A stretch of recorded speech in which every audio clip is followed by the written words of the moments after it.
She printed out a classified NSA report confirming that Russian hackers had targeted an election software company and 122 election officials. And she sent it to the news outlet, The Intercept. That leak served as a warning about the vulnerability of our voting system, something that even the Department of Homeland Security was slow to acknowledge at the time. But Winner was quickly arrested, thanks in large part to the carelessness of the reporters at The Intercept, who failed to protect her identity as their source. As the New York Times details, the lead reporter on the story sent a copy of the document, which contained a crease showing it had been printed out, to the NSA Media Affairs Office, all but identifying Ms. Winner as the leaker. Winner ultimately pleaded guilty in 2018 and is still serving a sentence of over 5 years. That's the longest ever sentence imposed in federal court for an unauthorized release of government information to the media, according to prosecutors. Winner is languishing in prison, while figures like Edward Snowden have become the darlings of civil libertarians. Her petition for clemency was overlooked by the former president, who went on to pardon his cronies convicted in the Russia probe. Now, Ms. Winner's mother is pinning her hopes on the new president as the Biden administration takes a harder line toward Russia. Joining me now is Reality Winner's mom, Billie Winner Davis. And back with me is Malcolm Nance, U.S. intelligence expert. And Ms. Winner Davis, thank you so much for being here. It's been a long road trying to get to this interview to happen. So thank you for being so flexible with us as breaking news overturned our previous attempts to do this. Talk to me about Reality. Yeah. What was her goal in your mind? And do you think that she was treated the way other leakers have been in the past? Put it that way. So first of all, thank you so much, Joy, for having me on. It is such an honor. I'm truly grateful. I believe that my daughter, first of all, my daughter and I have never, ever had a conversation with regard to why she did this, why she released this vital piece of information.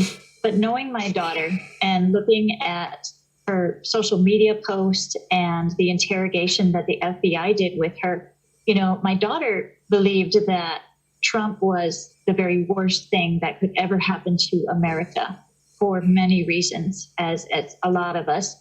And here my daughter was torn with hearing the lies that this administration was telling the American people, trying to say that the Russian investigation was all a hoax.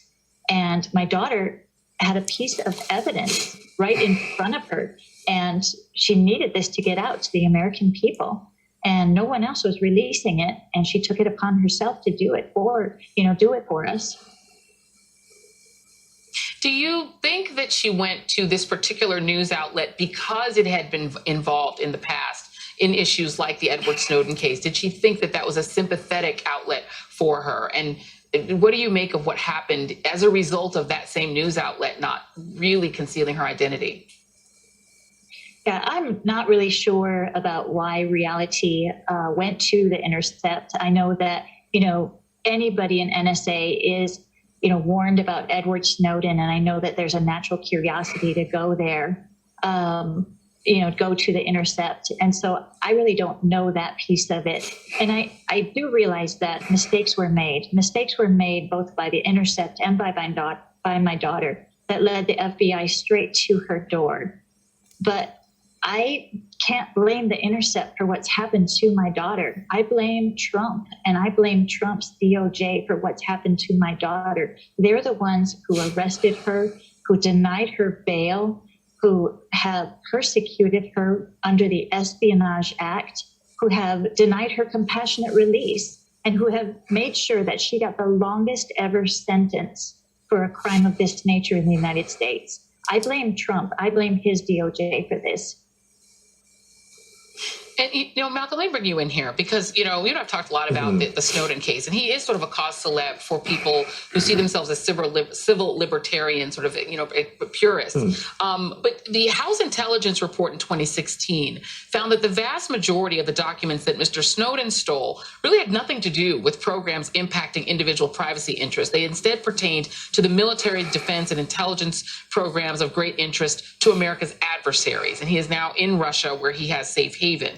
And yet you've seen Republican lawmakers pushing the former president to pardon him. There have been a lot of people on the other sides of the aisle also pushing for a pardon for him. Why do you suppose that reality story has not become the kind of cause celeb for those who care about, you know, information getting out that could help the public? This is helping expose our voting systems were targeted.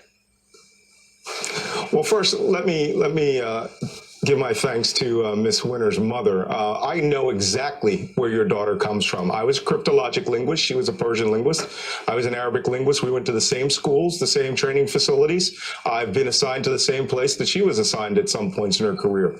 And when she became a civilian contractor, you could understand the allure of wanting to go out there and make a significant impact in a very important, story of the day. But on the other hand, what she did was wrong. She released classified information, and there's a way to do this. Take a look at Colonel Alexander Vindman and others. That's water under the bridge. But why the right wing has Edward Snowden as a cause celeb? That man's a straight up traitor. I mean, he literally exposed programs I swore to die before I would ever release in the hands of our enemies. And he did it with such blithe spiritness, he joined the CIA and NSA with the intent to release this information. The person who released lots of classified information.